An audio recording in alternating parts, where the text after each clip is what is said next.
إن الحمد لله نحمده ونستعينه ونستغفره ونؤمن به ونتوكل عليه ونعوذ بالله من شرور أنفسنا ومن سيئات أعمالنا من يهده الله فلا مضل له ومن يضلله فلا هادي له وأشهد أن لا إله إلا الله وأشهد أن محمدا عبده ورسوله أما بعد فأعوذ بالله السميع العليم من الشيطان الرجيم وما محمد إلا رسول قد خلت من قبله الرسل أفإن مات أو قتل انقلبتم على أعقابكم ومن ينقلب على عقبيه فلن يضر الله شيئا وسيجزي الله الشاكرين۔ تمام تعریفیں اللہ رب العزت کے لیے ہیں جو ہمارا خالق و مالک ہے، آسمانوں اور زمین کا پیدا کرنے والا اور کل کائنات کا تنہا پالنہار ہے، جو وحدہ لا شریک لہ ہے، مستوی عرش ہے، اپنے احکامات کو نازل فرماتا ہے، وہ جس سے چاہے سوال کرے اور کوئی اس سے سوال نہیں کر سکتا، لا یسأل عما یفعل وهم یسألون، ہر ایک اس کے محتاج ہیں اور وہ کسی کا محتاج نہیں۔ یا ایھا الناس انتم الفقراء الی اللہ واللہ هو الغنی الحمید، وہ زندہ و جاوید ہے، الحی القیوم، پوری کائنات کے نظام کو تنہا سنبھالے ہوئے ہے، الا لہ الخلق والامر، سن لو اسی کا کام ہے پیدا کرنا اور اسی کا کام ہے اس دنیا کو چلانا۔ اللہ کے حمد و ثنا کے بعد درود اور سلام ہو حضرت محمد مصطفیٰ صلی اللہ علیہ وسلم پر، جو خاتم النبیین ہیں، سید الاولین والآخرین ہیں۔ آپ کی ذات پر اللہ نے شریعت کو مکمل فرما دیا۔ اللہ نے فرمایا الیوم اکملت لکم دینکم، آج کے دن میں نے تمہارا دین مکمل کر دیا، واتممت علیکم نعمتی، اور اپنی نعمت تم پر تمام کر دی، ورضیت لکم الاسلام دینا، اور میں دین اسلام سے تمہارے لیے راضی ہو گیا۔ اللہ نے ایک دوسری جگہ فرمایا وَمَن يَبْتَغِي غَيْرَ الْإِسْلَامِ دِينًا فَلَن يُقْبَلَ مِنْهُ وَهُوَ فِي الْآخِرَةِ مِنَ الْخَاسِرِينَ۔ اب دین اسلام کو چھوڑ کر اگر کوئی اور دین طریقہ اپنائے گا تو وہ قابل قبول نہ ہوگا اور آخرت میں وہ خسارہ اٹھانے والے لوگوں میں سے ہوگا۔ اللہ کی رحمتیں ہوں، برکتیں ہوں، اس کی رضا اور انعامات ہوں تمام صحابہ کرام پر، صحابیات پر، کل مومنین اور مومنات پر۔ حضرات گرامی، آج کے خطبے کے لیے میں نے قرآن پاک کی ایک آیت کا انتخاب کیا ہے جو اپنے آپ میں بڑی محکم آیت ہے اور بہت ساری غلط فہمیوں کو دور کر دینے والی آیت ہے، اور یہ اس طرح سے ہے جیسے اندھیری رات میں کوئی قندیل، کوئی شمع روشن ہو۔ اللہ نے فرمایا اس آیت کے اندر وما محمد الا رسول، محمد صلی اللہ علیہ وسلم کچھ نہیں ہے مگر رسول کے، قد خلت من قبلہ الرسل، ان سے پہلے بھی بہت سارے رسول گزر چکے ہیں، افإن مات او قتل، اگر ان کی وفات ہو جائے، ان کا انتقال ہو جائے یا ان کو قتل کر دیا جائے، انقلبتم علی اعقابکم، تو کیا تم لوگ اسلام کو چھوڑ کر ایڑیوں کے بل پھر جاؤ گے؟ ومن ينقلب على عقبیہ فلن يضر اللہ شیئا، اور اگر کوئی اپنی ایڑیوں کے بل پھر کر اسلام سے دور ہو جائے تو وہ اللہ کا کچھ بھی نقصان نہیں کرے گا، وسيجزي اللہ الشاکرین، اور اللہ شکر گزار بندوں کو بہترین بدلہ دینے والا ہے۔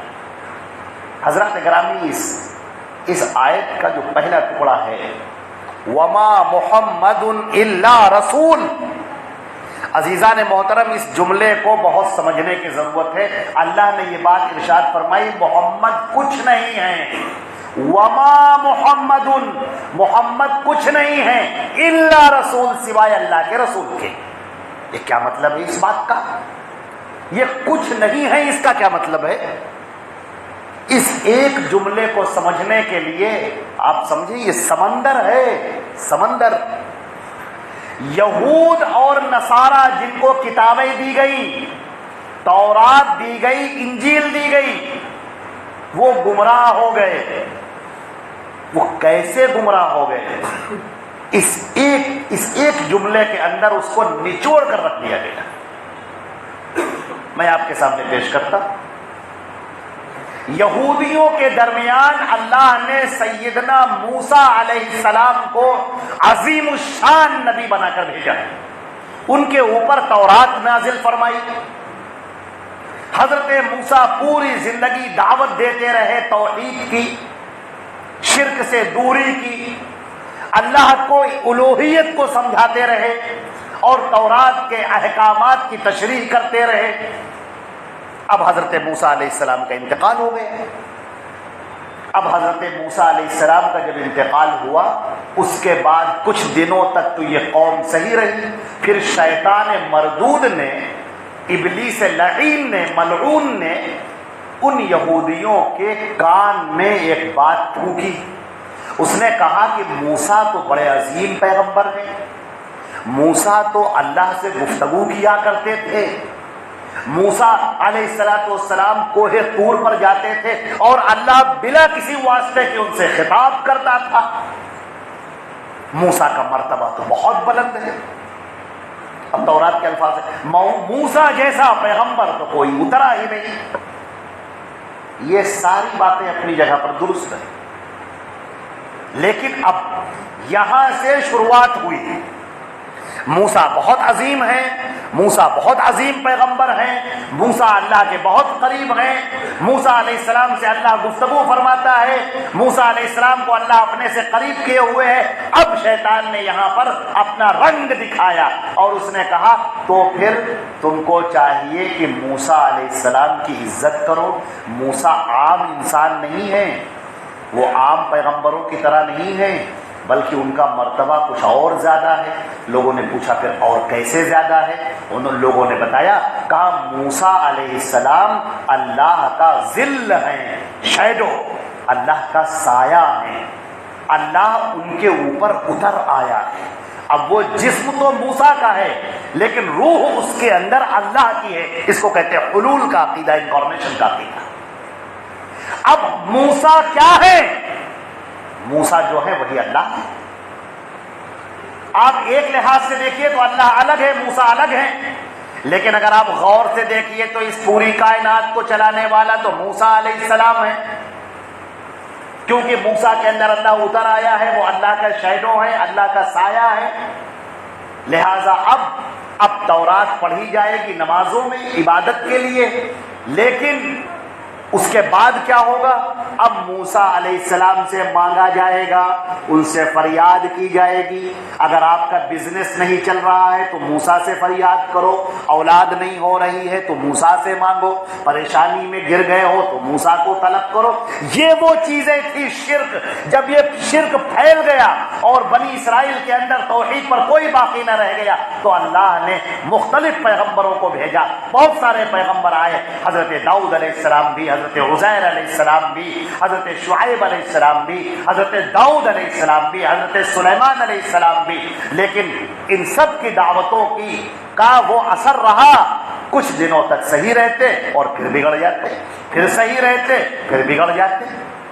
پھر اللہ رب العزت نے فیصلہ کیا کہ اب اس تورات کو ہٹا دیا جائے، اب اس کی جگہ پر ایک دوسری کتاب نازل کی جائے، پیغمبر بھی دوسرا نازل کیا جائے. چنانچہ اللہ نے انجیل نازل فرمائی اور حضرت عیسیٰ علیہ السلام کو پیغمبر بنا کر بھیجا. اور عیسیٰ علیہ السلام کو وہ پیغمبر بنایا کہ بچپن میں انہوں نے گفتگو کی لوگوں سے، تاکہ لوگوں کو پتا چل جائے کہ یہ نبی بننے والے. انہوں نے خود اعلان کیا وجعلنی نبیا، اللہ نے مجھے نبی بنایا ہے. اس گہوارے کے اندر، پالنے کے اندر انہوں نے گفتگو فرمائی. اب حضرت عیسیٰ علیہ السلام نے توحید کی دعوت پیش کی. اے بنی اسرائیل، تم سب گمراہ ہو چکے ہو، تم نے تو موسیٰ کو خدا مان لیا، تم تو موسیٰ کی عبادت کرنے والے ہو گئے. تو نماز تو اللہ کے لیے پڑھتے ہو، لیکن پکارتے کس کو ہو؟ دعائیں کس سے طلب کرتے ہو؟ اولادیں کس سے مانگتے ہو؟ رزق کس سے مانگتے ہو؟ قسمت بنانے کو کس سے مانگتے ہو؟ وہ تو موسیٰ سے مانگتے ہو. یہ تو شرک ہے. بنی اسرائیل نے اس بات کے جواب میں کہا بہت خراب لفظ کہے ہیں. انگریزی میں ایک لفظ آتا ہے، اسے کہتے ہیں امپوسٹر، جسے آپ دجال کہہ سکتے ہیں. حضرت عیسیٰ علیہ السلام کے ساتھ انہوں نے ان کو کہا. نعوذ باللہ اتنے گھناؤنے الزام ان کی ذات پر لگائے کہ ہماری زبان اس کی اجازت نہیں دیتی ہے کہ ہم وہ گھناؤنے الزام حضرت مسیح حضرت عیسیٰ علیہ السلام کے لیے سن بھی سکیں.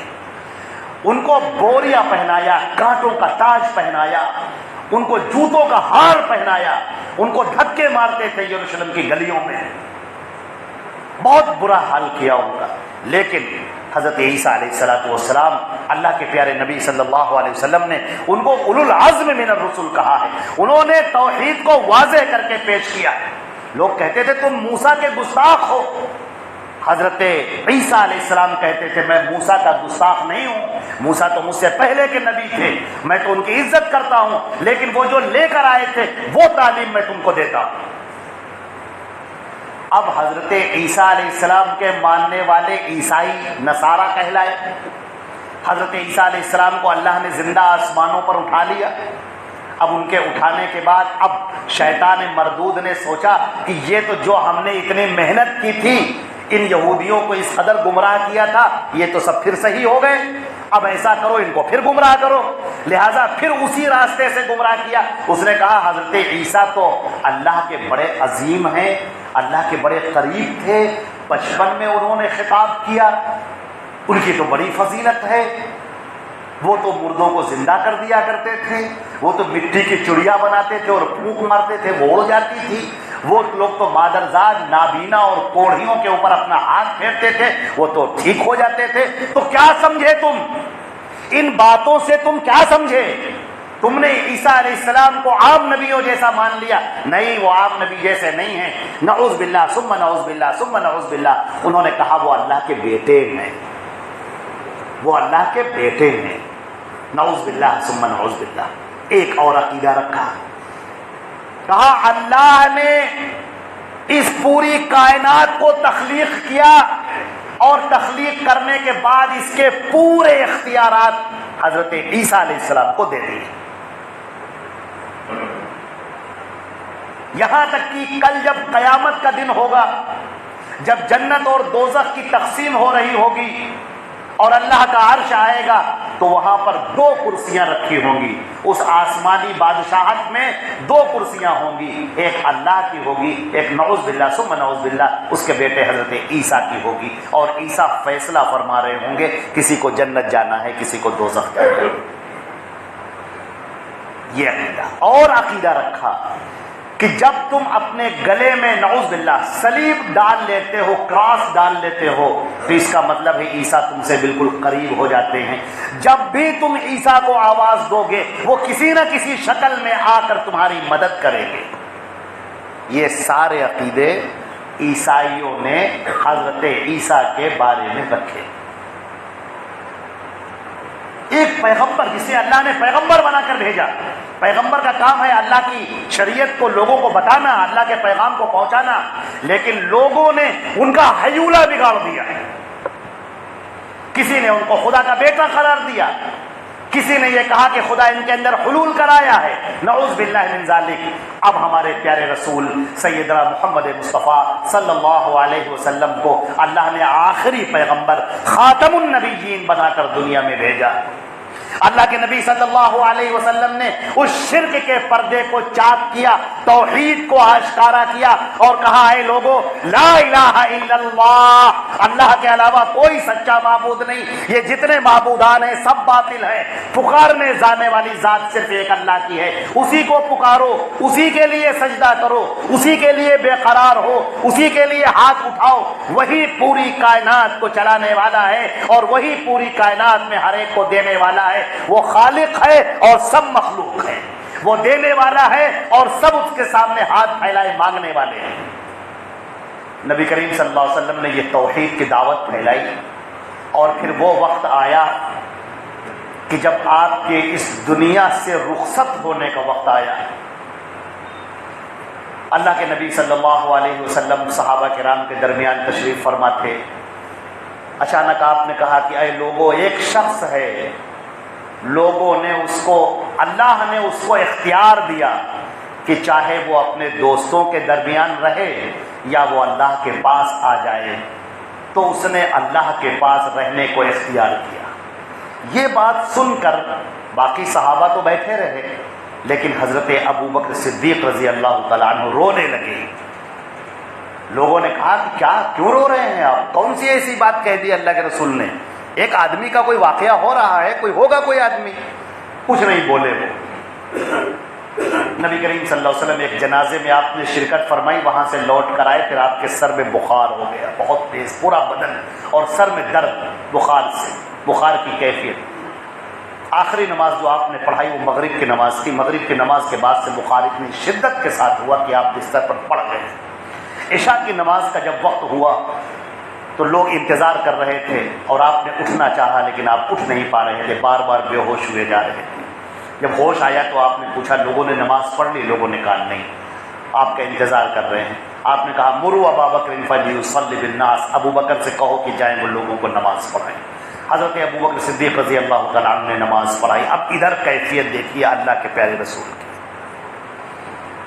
آپ کے اوپر ایک چادر سی ڈال دی گئی اور بھیگا ہوا کپڑا آپ کے چہرے سے اور آپ کے بدن پر پوچھا جا رہا تھا۔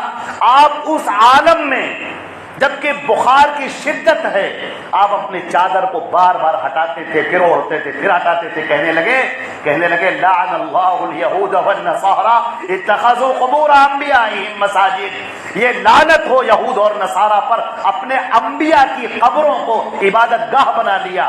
آپ نے فرمایا یا ایھا الناس، اے تمام لوگوں، لا تطرونی کما اطرت النصارى عیسی ابن مریم، مجھے مت بڑھانا اس طرح جیسے لوگوں نے عیسیٰ ابن مریم کو بڑھا دیا۔ انما انا عبد اللہ ورسولہ، میں اللہ کا بندہ ہوں اور اس کا رسول ہوں، مجھے اللہ کا بندہ کہنا اور اس کا رسول کہنا۔ میں اللہ کا بندہ ہوں، اس کا رسول ہوں، مجھے اللہ کا بندہ کہنا، اس کا رسول کہنا۔ یہ مت کہنا کہ محمد صلی اللہ علیہ وسلم تو جزء من جزء اللہ ہیں، اللہ کے جز کا ایک حصہ ہے۔ اول ما خلق اللہ نوری، اللہ نے پہلے میرے نور کو پیدا کیا، اپنے نور سے میرے نور کو نکال کر ایک نیا بنایا، اور محمد کی تخلیق، اس طرح کی باتیں نہ کرنا۔ ان کو مختار کل مت سمجھنا، مختار کل صرف ایک اللہ ہے، دینے والا وہ صرف ایک اللہ ہے۔ شیطان مردود نے ایسا سمجھایا لوگوں کو، آج بالکل اسی طرح سے جیسے یہود گمراہ ہوئے، جیسے نصارہ گمراہ ہوئے، ویسے مسلمانوں کے ذہن کے اندر ڈالا کہ محمد صلی اللہ علیہ وسلم کیا کہنے، وہ تو سید الانبیاء ہیں، سید المرسلین ہیں، اللہ کے بڑے قریب ہیں، اللہ سے نہایت قریب ہیں۔ اور پھر یہاں سے جو شروعات ہوتی ہے، جو صحیح سمت کی طرف جانے کے بجائے غلط عقیدوں کی طرف، غلط رخ کے اوپر چلی جاتی ہے اور کفر اور شرک کی طرف چلی جاتی ہے، توحید کا راستہ الگ ہو جاتا ہے۔ نبی کریم صلی اللہ علیہ وسلم کی محبت میں غلو ہو کر یہاں سے غلو شروع ہوتا ہے۔ غلو کسے کہتے ہیں؟ غلو کہتے ہیں جو اللہ نے، اس کے رسول نے بتایا، آپ اس سے زیادہ کرنے لگے، یہ غلو کہلاتا ہے۔ اللہ کے نبی صلی اللہ علیہ وسلم کو آپ نے کہا اللہ سے بڑے قریب ہیں، اس میں کوئی شک نہیں ہے، وہ سید الانبیاء ہیں، حضرت محمد مصطفیٰ صلی اللہ علیہ وسلم خاتم النبیین ہیں، اللہ ان کے اوپر اپنی وحی نازل کرتا ہے۔ لیکن آپ نے کہا نہیں، وہ حاضر و ناظر ہیں، وہ عالم الغیب ہیں، وہ کانا وما یکونو کا علم رکھنے والے ہیں، وہ مختار کل ہیں، وہ ہر ایک کی فریاد سنتے ہیں۔ یہاں تک کہ کبھی ایسا بھی ہوتا ہے کہ کوئی کا چہرہ کالا پڑ گیا ہو تو اللہ کے رسول آسمانوں سے اتر کر آتے ہیں، ایک سفید پوش کپڑے میں آتے ہیں اور چہرے پر اور پیٹ پر ہاتھ پھیرتے ہیں اور وہ ٹھیک ہو جاتا ہے۔ نعوذ باللہ ثم نعوذ باللہ، یہ شرک ہے، یہ کفر ہے۔ اللہ کے نبی صلی اللہ علیہ وسلم کے بارے میں اللہ نے پہلے ہی خبردار کر دیا، وما محمد اور کچھ نہیں ہے، نہ وہ موسیٰ کی طرح ذل اللہ ہے، نہ وہ عیسیٰ کی طرح اللہ کا جز ہے، اس کا حصہ ہے، یہ سب کچھ نہیں ہے، الا رسول، وہ اللہ کے بھیجے ہوئے رسول ہیں۔ رسول کسے کہتے ہیں؟ رسول کہتے ہیں جو پیغام لے کر آئے، جو اللہ کا پیغام لے کر آیا ہے تمہارے پاس۔ اب سنو ایک حدیث، اللہ کے نبی صلی اللہ علیہ وسلم کہیں تشریف لے گئے تھے، 3 صحابہ کرام جن میں عبداللہ ابن مسعود تھے اور عبداللہ ابن رواحہ تھے اور عمرو ابن العاص تھے، تینوں کے تینوں اللہ کے نبی صلی اللہ علیہ وسلم کے گھر پہ آئے اور پوچھا حضرت اما عائشہ صدیقہ رضی اللہ تعالیٰ عنہ سے، ام المومنین سے، کہنے لگے کہ یہ بتائیے اللہ کے رسول عبادت کیسے کرتے ہیں، کتنی نمازیں رات میں پڑھتے ہیں؟ حضرت عائشہ نے بتایا اتنی پڑھتے ہیں، 8 رکعت پڑھتے ہیں۔ فَكَأَنَّهُمْ تَقَالُّوهَا، ان کو یہ عبادت بڑی کم لگی۔ ایک نے کہا کہ جہاں اللہ کے رسول تو بخشے بخشائے ہیں، ہم لوگوں کی عبادت کی ضرورت ہے، جہاں تک میرا تعلق ہے تو میں پوری رات نماز پڑھوں گا، کبھی سوؤں گا نہیں۔ دوسرے کہنے لگے میں ہمیشہ روزہ رکھوں گا اور کبھی چھوڑوں گا نہیں۔ ایک نے کہا میں تو شادی نہیں کروں گا، نہ شادی نہ بچے، کچھ نہیں، میں صرف اللہ کی عبادت کروں گا۔ یہ بات کہی اور کہہ کر چلے گئے۔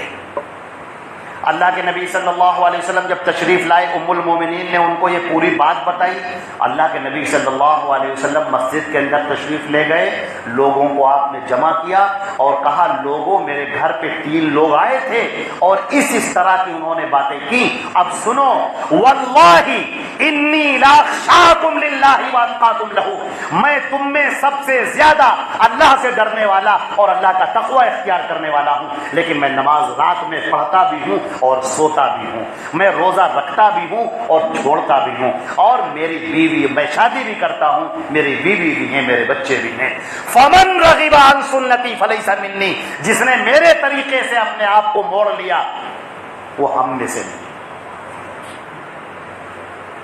محمد اللہ کے رسول ہیں، اللہ تبارک تعالیٰ نے ان کو اپنا رسول بنایا ہے کہ تم پیغام پہنچاؤ، میرا پیغام، اور اللہ کے نبی نے اپنا پیغام، اللہ کا بھیجا ہوا پیغام اس کے بندوں تک پہنچا دیا اور اللہ نے اس کو محفوظ کر دیا قیامت تک کے لیے۔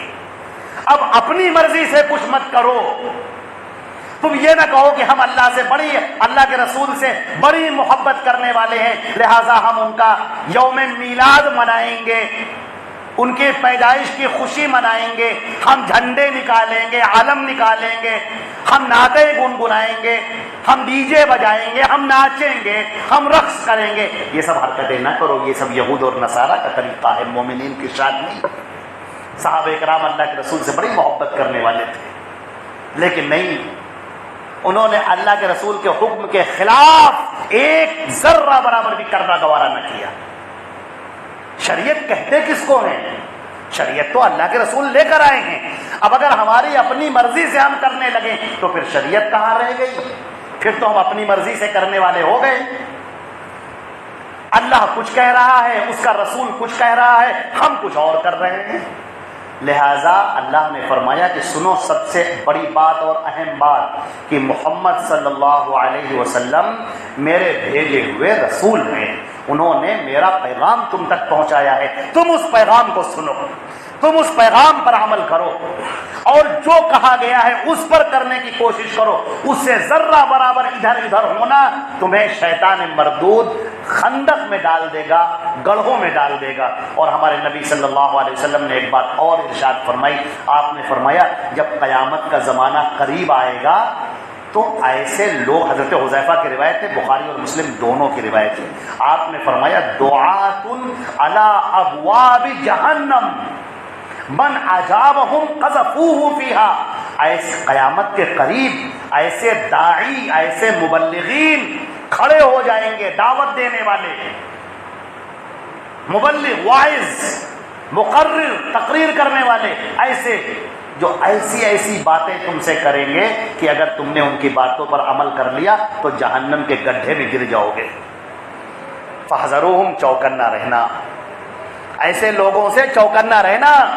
یہ تمہارا کام ہے کہ جب کوئی آدمی اپنی بات پیش کرے تو دیکھ لینا اللہ کے رسول نے کیا کہا ہے، اللہ کے رسول کا فرمان کیا ہے، وہ اس کی بات اس کے مطابق ہے کہ نہیں ہے۔ اور ہم تو بتائیں شیطان مردود نے تو مسلمانوں کو ایسا عقیدہ تو خراب کیا ہی، اس کا تو کام ہی ہے وہ عقیدے کو خراب کر دے، باقی آپ نمازیں پڑھتے رہیے، روزہ رکھتے رہیے، کوئی مطلب ہی نہیں۔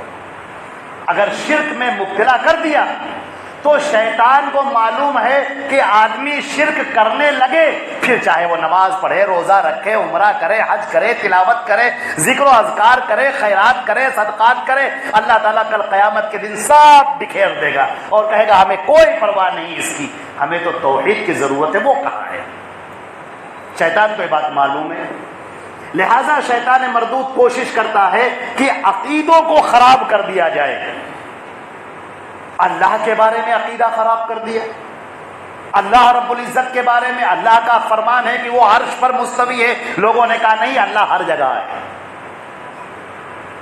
انہوں نے کہا، اللہ نے کہا کہ میں عرش پر ہوں، الرحمن علی العرش استوى. لوگوں نے کہا نہیں، اللہ تعالیٰ ہر جگہ ہے، یہاں بھی وہاں بھی یہاں بھی. اللہ نے اپنے بارے میں فرمایا اننی انا اللہ لا الہ الا انا، سورہ طہ میں اللہ ہوں اور میرے علاوہ کوئی نہیں ہے، کوئی سچا معبود. فاعبدنی، میری عبادت کرو. واقعی الصلاۃ لذکری، اور مجھے یاد کرنے کے لیے نماز پڑھو. لوگوں نے کہا کہ اللہ رب العزت نے جو اپنے آپ کو یہ کہا ہے میں اللہ ہوں، اس کا مطلب یہ ہے کہ اللہ نے اپنے نور کو بکھیر دیا اور اب ہر ایک اللہ ہے. انسان ہو، جانور ہو، مخلوق میں کوئی بھی ہو، پیڑ ہو، پودے ہوں، یہ سب اللہ ہیں، یہ سب کے سب اللہ ہیں. نعوذ باللہ، یہ کفر کا عقیدہ، جسے وحدت الوجود کا عقیدہ کہا جاتا ہے. ہم ہوئے، آپ ہوئے، کوئی جانور ہوا، کوئی درخت ہوا، یہ سب اللہ ہے. نعوذ باللہ ثم نعوذ باللہ. آج آپ کو بہت کثرت سے لوگ مل جائیں گے، پوچھئے اللہ کہاں ہے؟ اللہ ہر جگہ ہے. ہم لوگ کون ہیں؟ ہم لوگ اللہ کے بچے ہیں. We are children of God. اب ملے گا آپ کو، کہتے ہوئے لوگ ملیں گے ہم سب اللہ کے بچے ہیں. نہیں، اللہ تعالیٰ ہر ایک سے بے نیاز ہے. اپنے آپ پر اس کو قیاس مت کرو. لا تضربوا للہ الامثال، اللہ کے لیے مثالیں مت بیان کرو. نبی کریم صلی اللہ علیہ وسلم کی ذات میں غلو کرنا سکھا دیا. یہ پوری دنیا انہی کے لیے تخلیق کی گئی تھی، انہی کے صدقہ و طفیل میں ہم لوگ بنائے گئے. نعوذ باللہ من ذلک. اللہ نے تو یہ بات نہیں کہی. اللہ نے کہا کہ ہم نے وما خلقت الجن والانس الا لیعبدون، ہم نے انسانوں کو، جناتوں کو اپنی عبادت کے لیے پیدا کیا.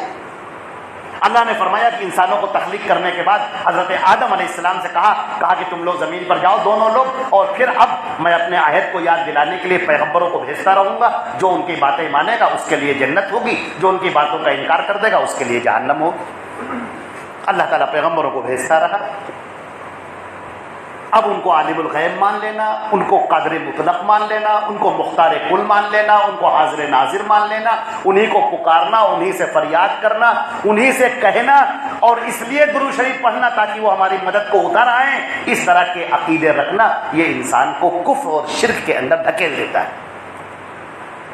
ان کے نام پر میلادیں کرنا، ان کے نام پر نظر و نیاز کرنا، نظر و نیاز کرنا شرک میں مبتلا کر دیتا ہے، میلادیں کرنا بدعات میں ڈال دیتا ہے.